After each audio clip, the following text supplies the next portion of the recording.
Сибае на мотоцикле разбился отец троих детей. Смертельное ДТП произошло накануне на улице Чайковского. Красота – дело рук каждого. В городе по инициативе депутатов стартовала акция «Красивый двор».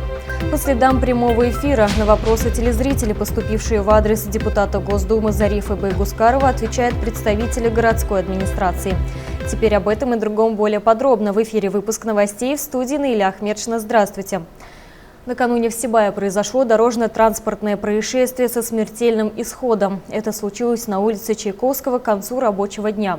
От удара с автомобилем погиб 22-летний водитель мотоцикла. Все подробности сейчас выясняют правоохранительные органы.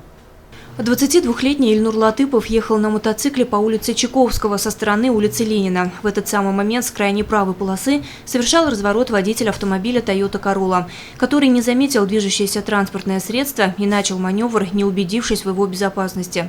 Все случилось в считанные секунды. Мотоцикл въехал в левое крыло автомобиля. От полученного удара водитель мотоцикла скончался на месте происшествия. 14 июня 2017 года возле дома номер 2 по улице Чайковского между автомашиной Toyota, водитель которого производил разворот, и мотоциклом произошло дорожно-транспортное происшествие. В результате дорожно-транспортного происшествия водитель мотоцикла, который передвигался без мотошлема, скончался до приезда скорой помощи. В настоящее время проводятся следственные мероприятия, в результате которого будут определены виновные лица данного дорожно-транспортного происшествия. В данный момент ведутся экспертизы, которые покажут, от чего именно наступила смерть и мог ли водитель мотоцикла спастись, если бы на нем была защитная экипировка. Но уже известно, что водитель автомобиля был трезвым, его водительский стаж 14 лет. Очевидцы узнали в нем работника такси и охарактеризовали его как аккуратного и законопослушного участника дорожного движения. Какое наказание сейчас ему грозит, предстоит выяснить следствию. Сотрудники же ГИБДД в очередной раз призывают граждан быть бдительными на дорогах. Наступил летний сезон. В транспортном потоке появилось много скутеров и мотоциклов. У детей идут летние каникулы, и они тоже могут выбегать на дорогу в самых неожиданных местах. Хотелось бы обратиться к жителям города, что двухколесные транспортные средства являются источником повышенной опасности в данное время лета. Поэтому все и водители автомашин, и водители двухколесных транспортных средств взаимно уважали друг друга, не нарушая правил дорожного движения. Также хочу обратиться к родителям, чтобы не допускали к управлению двухколесными транспортными средствами своих несовершеннолетних детей. Для управления мопедами разрешается 16-летнего возраста и при наличии водительского удостоверения. У погибшего 22-летнего Ильнура Латыпова остались 3 маленьких детей. Мы приносим искренние соболезнования родным и близким погибшего. Ляна Кириллова, Радмир Исенблув, Любовь Карпова для службы новостей. К другим новостям. С наступлением лета в городе активно ведутся работы по благоустройству. Свой вклад в это решили внести и депутаты Совета городского округа. По их инициативе при поддержке администрации Сибая в городе началась реализация акции «Красивый двор». Первыми работы по благоустройству провели депутаты, закрепленные за избирательным округом номер 9. Подробности в нашем сюжете. Аделя Мурзагулова – одна из самых юных участниц акции «Красивый двор». Вместе с остальными она взяла в руки кисточку с краской и отправилась разукрашивать в яркие цвета игровые конструкции на территории двора дома по улице Закива-Лиди, 48. Девочка уверена, создавать красоту нужно общими усилиями. Очищаем свой город, украшаем свой город, можно сказать. Поддерживаем акцию. Детская площадка стала намного краше, красивее. Акция «Красивый двор» в нашем городе проводится впервые. Ее инициатором выступил Совет городского округа при поддержке администрации. В течение ближайших недель все депутаты на своих закрепленных округах в ряде дворов совместно с жителями проведут работы по благоустройству территории. Так, за избирательным округом номер 9 закреплены Денис Андреевич Назаров и Рашид Хайдарович Идрисов. Их совместными усилиями и были организованы все мероприятия в рамках акции «Красивый двор». Кроме того, состоялась и развлекательная программа для детей.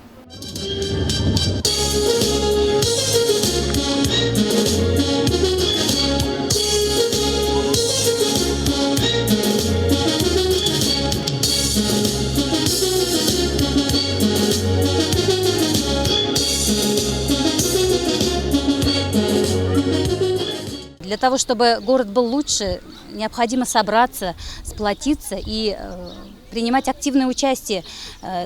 Город для этого делает все возможное, инициирует различные вот такие проекты. Жителям остается только присоединяться трудом, физическим, моральным, какими-то посильными, может быть, денежными вложениями, которые не требуют сильных затрат. Я думаю, рублей 500 там даже этого достаточно для того, чтобы приукрасить свой двор. Это дополнительный какой-то стимул для ребятишек смотреть и брать пример со взрослых, что вот с малых лет надо принимать участие, лучше общаться, дружить. С этого же начинается. Это, в свою очередь, даже воспитательные цели имеет вот эта акция, потому что все начинается с детства. Дети будут смотреть и учиться, и в дальнейшем уже, может быть, сами будут ежемесячно, может быть, даже собираться на это, для того, чтобы быть дружнее, сильнее. Все жители положительно восприняли информацию о такой акции и в день ее проведения дружно вышли на своеобразный субботник. Я хочу поздравить всех жителей нашего двора с праздником, пожелать им здоровья, всем благополучия. Спасибо, что пришли сегодня все неравнодушные жители, покрасили, обновили скамейки, посадили деревья, цветы. И хочется, чтобы всегда вот так жители жили дружно, а у нас во дворе замечательные и жители, и дети. Хочется, чтобы так мы и жили дружно. Всем здоровья и благополучия. За несколько часов работы общими усилиями депутатов и жителей были покрашены игровые конструкции и скамейки, посажены деревья. В скором времени акция «Красивый двор» пройдет во многих городских кварталах. Давид Фадеев, Данил Алибаев, Алик Кадыров, Любовь Карпова, телекомпания СТВ.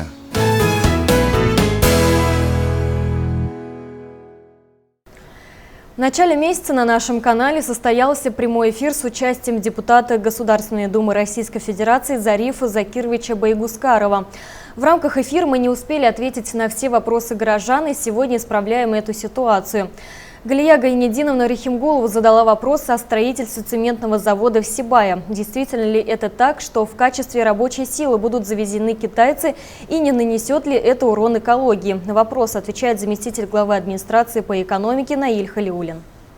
Данную тематику вопроса мы уже неоднократно поднимали, уже было большое количество информации и в средствах массовой информации, и в наших газетах, и на нашем телевидении, и на нашем сайте. Скажу, что буквально недавно у нас на прошлой неделе прошли публичные слушания по данному вопросу. Вот. Поэтому информации в СМИ ее предостаточно. В принципе, люди могут заходить на данные порталы, на данные сайты, на данные страницы и получать всю необходимую информацию. Но вкратце я еще раз повторюсь для наших горожан о том, что сейчас пока ведутся еще предпроектные работы и ведутся изыскания. Пока еще нет даже проекта по данному цементного завода. Вот. Но то, что есть намерение с китайской стороны действительно построить цементный завод, да, это есть. Но это пока будет не в скором времени, необходимо будет, конечно, подождать. Вот. Я думаю, что данное направление для нашего города оно необходимо, потому что у нас в городе, все мы прекрасно знаем, работает градообразующее предприятие, наш Сибайский горно-обогатительный комбинат. И, конечно же,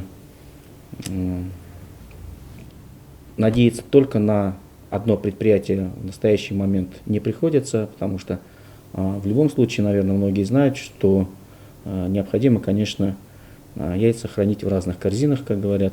Вот, поэтому для того, чтобы что-либо не произошло с нашим градообразующим предприятием, нам нужно крупное, мощное, такое, можно сказать, альтернативное производство, которое могло бы полностью взять нагрузку города на себя. Вот поэтому таким проектом мы рассматриваем цементный завод. Проект, он фактически, пусть горожане не беспокоятся, он будет находиться вдали от города, вот, потому что у нас здесь полностью есть вся минеральная сырьевая база для данного производства. Вот, у нас очень хорошие известняки именно вот на территории города Сибая и вот вообще вот на восточном склоне Уральских гор. Вот. И то есть здесь я думаю, что организация данного производства она как раз экономически целесообразна, ввиду того, что сырье находится прямо у нас под ногами. Еще раз подчеркну, что производство будет высокотехнологичным, современным. Здесь будет производство сухого цемента. Данные производства они есть в Европе, поэтому ничего страшного по экологии здесь не будет. Тем более, что сейчас законодательство Российской Федерации строится таким образом, что любой проект, он проводится, кроме государственной экспертизы, есть еще отдельная экологическая экспертиза.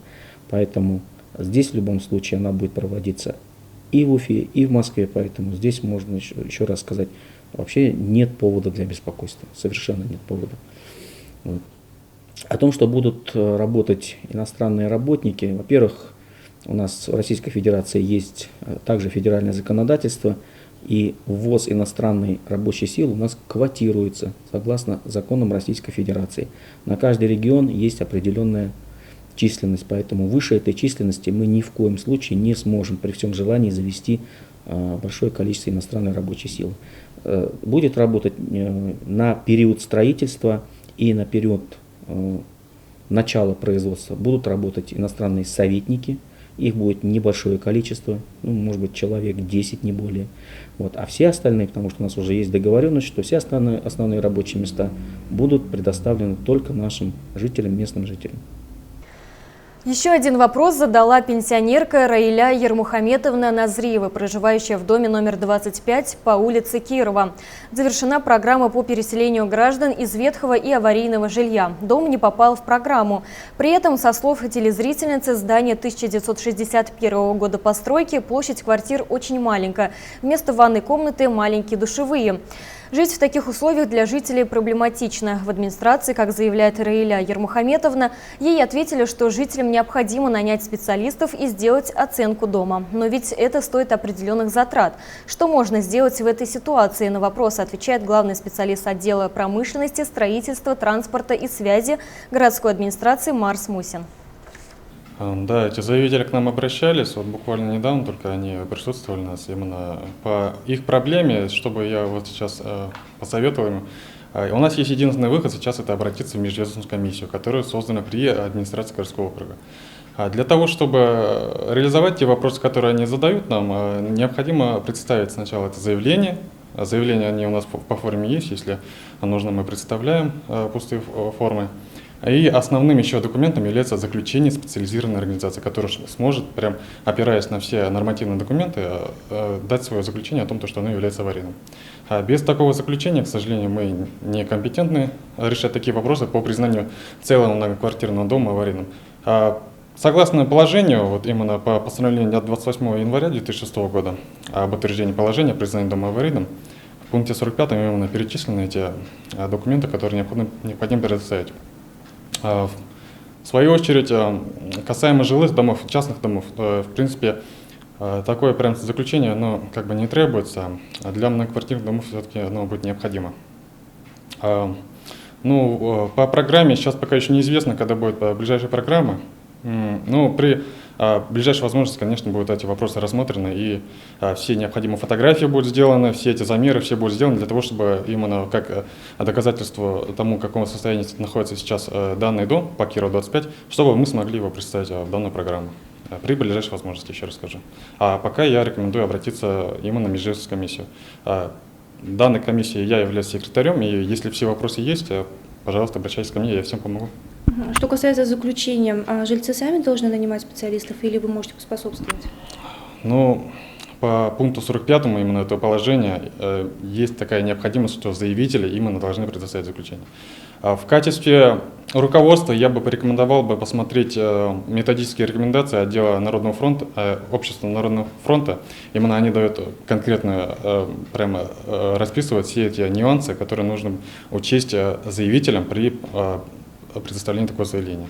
Именно там тоже указано, что заявителям необходимо предоставить заключение. Соответственно, конечно, положение 45-го. Такими были новости четверга. Самую актуальную информацию вы всегда можете посмотреть на нашем официальном сайте sibaytv.ru. Кроме того, свои новости, вопросы или пожелания вы также можете сообщать на сотовый телефон службы новостей 8 927 303 43 43, либо писать сообщения в Вайбере или в WhatsApp. Связь доступна в рабочее время. На этом все. В студии работала Наиля Ахмедшина. Всего доброго и берегите себя.